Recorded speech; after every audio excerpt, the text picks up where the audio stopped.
गांव शिवपुरा शांत था, लेकिन इस शांति में भी कई दर्द छिपे रहते थे। यही रहती थी अन्वी, एक खूबसूरत लेकिन गूंगी लड़की। उसकी उम्र लगभग 17-18 साल रही होगी। गोरा रंग, बड़ी बड़ी काली आंखें, बाल कमर तक, लेकिन उसके चेहरे पर हमेशा एक अजीब सी उदासी रहती थी, क्योंकि अन्वी का बचपन ही ऐसा था। जब वो 7 साल की थी, उसके माता पिता की मृत्यु हो गई। उस दिन भी लोग उसे देखकर कहते, बेचारी, बोल भी नहीं सकती, माँ बाप भी नहीं रहे। अन्वी को उसके चाचा धर्मपाल और चाची कमला अपने घर ले आए। धर्मपाल गांव का साहूकार था, अमीर मगर दिल का गरीब। कमला का स्वभाव उससे भी कठोर था। उनकी एक बेटी थी नंदिता, खूबसूरत, बिगड़ी हुई और ईर्ष्या से भरी। अन्वी घर का सारा काम करती, झाड़ू, पोछा, बर्तन, कपड़े, गायों को चारा, लेकिन बदले में उसे मिलता सिर्फ अपमान। सुबह सुबह कमला चिल्लाती, ओए गूंगी, चूल्हा साफ किया या नहीं? नंदिता कहती, मां, इसे रहने दो, ये तो बस काम वाली है। धर्मपाल पैसे गिनते हुए बोलता, हमने इसे पाला है, इतनी काम तो करेगी ही। अन्वी मन ही मन रोती, लेकिन आवाज उसके पास थी ही नहीं। एक दिन नंदिता रोती हुई चाची के पास आई। मां, मां, मेरे 500 रुपए गायब है, और कौन ले सकता है? वही गूंगी। कमला गुस्से से आग बबूला हो गई। आज तो मैं इसका हिसाब करूंगी। वो झाड़ू लेकर अन्वी के पास पहुंची। चोरी करेगी? तेरी इतनी हिम्मत?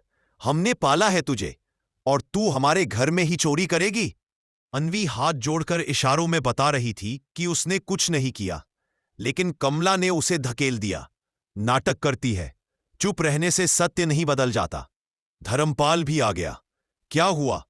कमला बोली, इस गूंगी ने पैसे चुरा लिए।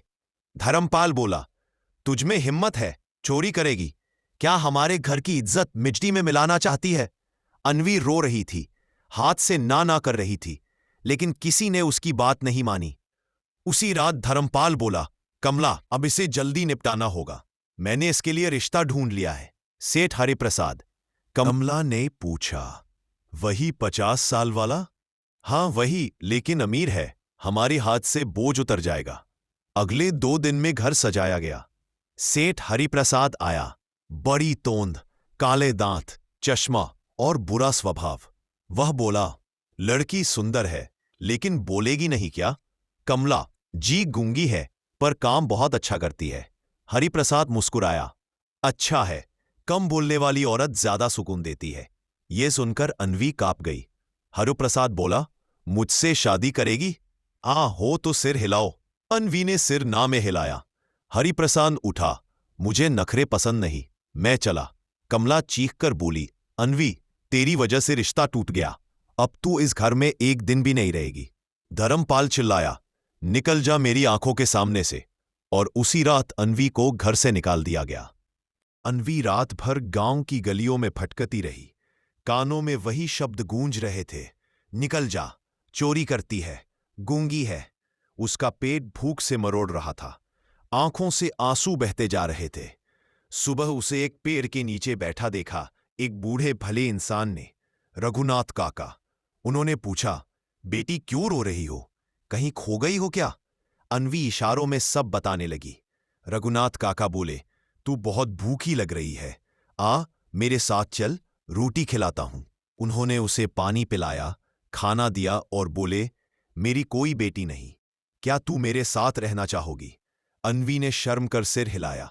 उसकी आंखों में थोड़ी खुशी जागी, लेकिन तभी गांव वाले चिल्लाते हुए आए, यही है वह अपहरणकर्ता, रघुनाथ, तुझे रंगे हाथ पकड़ा है। और बिना कुछ सुने उन्होंने रघुनाथ काका को पीट पीट कर मार डाला। अन्वी चीखना चाहती थी, लेकिन आवाज नहीं निकलती थी। गांव वाले बोले, ये लड़की भी उसके साथ है, इसमें कुछ तो गड़बड़ है। उसे पकड़कर राजा के दरबार ले गए। राजा महाराज विक्रमदेव और उनका बेटा राजकुमार आरव दरबार में बैठे थे। गांव के लोग बोले, महाराज, ये लड़की अपहरणकर्ताओं की साथी है। राजा ने कठोर स्वर में पूछा, तुमने अपराध किया है?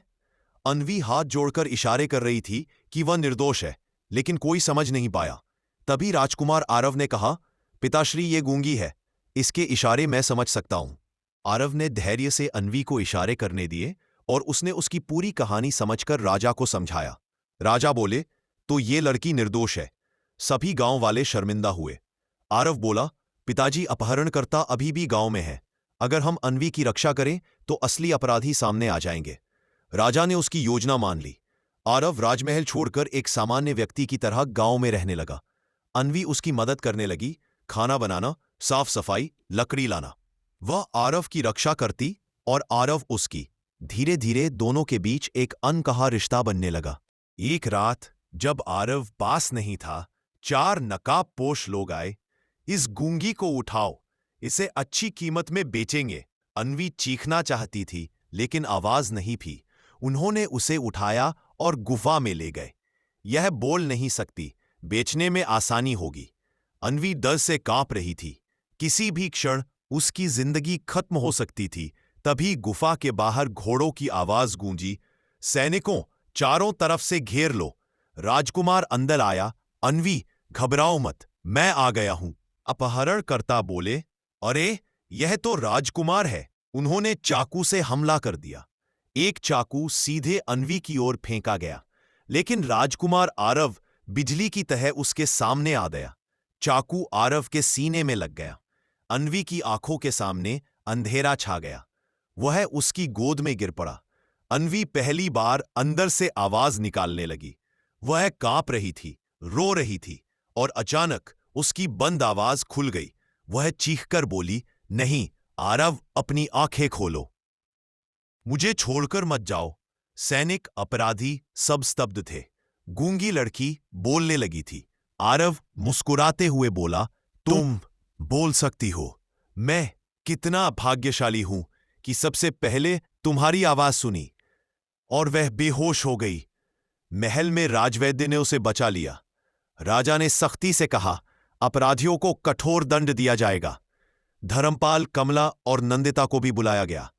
राजा ने पूछा, तुमने एक अनाथ लड़की को घर से क्यों निकाला? धर्मपाल शर्म से सिर झुका गया। कमला बोली, हमसे गलती हो गई महाराज। अन्वी ने धीरे से कहा, महाराज, इन्हें छोड़ दीजिए, इन्होंने मुझे पाला था, मैं बदला नहीं चाहती। राजा उसकी दया देखकर चकित रह गए। कुछ दिन बाद राजकुमार आरव ठीक हो गया। वह अन्वी को महल के बाग में ले गया, जहां फूलों की खुशबू फैली थी। उसने कहा, अन्वी, तुम्हारी आवाज में शायद मेरे दिल का भी इलाज था। क्या तुम मेरे जीवन की रानी बनोगी? अन्वी की आंखें भर आईं। उसने सिर झुका लिया, लेकिन उसके होठों पर हल्की सी मुस्कान थी। राजा ने पूरे राज्य में घोषणा करवाई, राजकुमार आरव का विवाह अन्वी से होगा। शादी बड़े धूमधाम से हुई और उसी दिन अन्वी का जीवन बदल गया। गरीब, गूंगी, सताई हुई लड़की अब रानी बन गई। अंत। लेकिन कहानी का संदेश अमर है। अन्वी की आवाज भले देर से खुली, लेकिन उसने दुनिया को एक बात सिखा दी, किस्मत चाहे कितनी भी कठोर क्यों ना हो, सच्चाई और भलाई की आवाज कभी नहीं दबती। तो दोस्तों, ये कहानी आपको कैसी लगी? कमेंट में बताएं, वीडियो को लाइक करें, चैनल को सब्सक्राइब करें। धन्यवाद।